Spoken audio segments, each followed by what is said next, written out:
Bien-aimé, la vie consiste à laisser Dieu se servir de nous afin d'accomplir ses plans, bien-aimé. Notre vie a un sens qui dépasse de loin notre épanouissement personnel. Donc nous avons été créés par Dieu, par sa volonté, parce qu'il a voulu que nous soyons là. La parole dit, car en lui ont été créées toutes choses, qui sont dans les cieux et sur la terre, des visibles et des invisibles, trône, dignité, domination, autorité. Tout a été créé par lui pour lui. Donc tout ne tourne pas autour de nous. Il y a un but. Notre vie, bien-aimé, a un sens qui dépasse mais de loin notre épanouissement personnel. Bien-aimé, notre vie a encore un sens qui dépasse aussi notre famille, notre travail et aussi nos rêves, ou même notre bonheur, bien-aimé, et nos projets les plus fous. Nous sommes nés par lui et pour lui parce qu'il a voulu, bien-aimé. Dans la réflexion, on se demande qu'est-ce que je veux?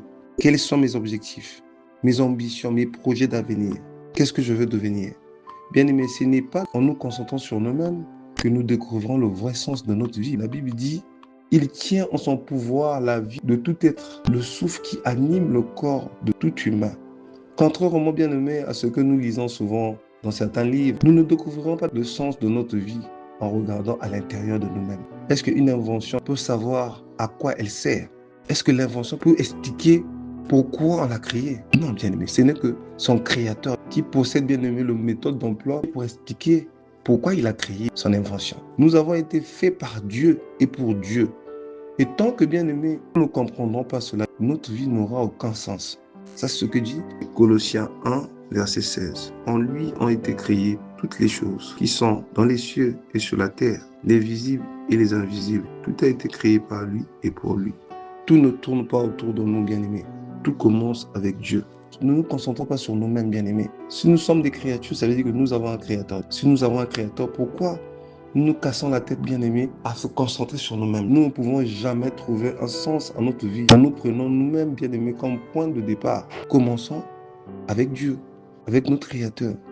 Nous existons parce que Dieu veut que nous existons, bien-aimés. Nous n'avons aucun moyen, bien-aimés, de préciser la raison pour laquelle nous avons été créés, bien-aimés. Nous ne sommes pas nés par hasard, bien-aimés.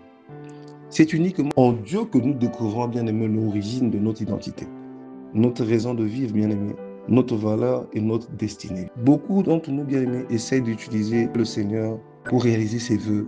Mais au contraire, c'est Dieu qui doit nous utiliser. Je répète encore. Beaucoup essaient, bien-aimés, beaucoup d'entre nous, les chrétiens, souvent, on essaie d'utiliser Dieu, bien-aimé, pour réaliser nos vœux. Mais c'est le contraire, bien-aimé. C'est le contraire, bien-aimé, à l'ordre des choses. Et donc, c'est jouer à l'échec. C'est parce que nous avons été faits pour Dieu, comme nous dit la parole. Nous avons été faits pour Dieu, bien-aimé, et non l'inverse.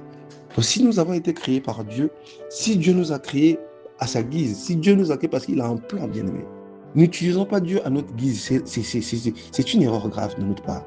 Ne cherchons pas Dieu pour nos envies, bien-aimés. Ne cherchons pas Dieu parce que nous sommes dans le besoin. Non, on n'utilise pas Dieu, bien-aimé. La vie consiste à laisser le Seigneur, bien-aimé, se servir de nous pour accomplir ses plans. Parce que nous avons été créés par lui et non avoir recours à lui pour nos projets personnels. La Bible dit, bien-aimé, se préoccuper des désirs de sa propre nature mène à la mort.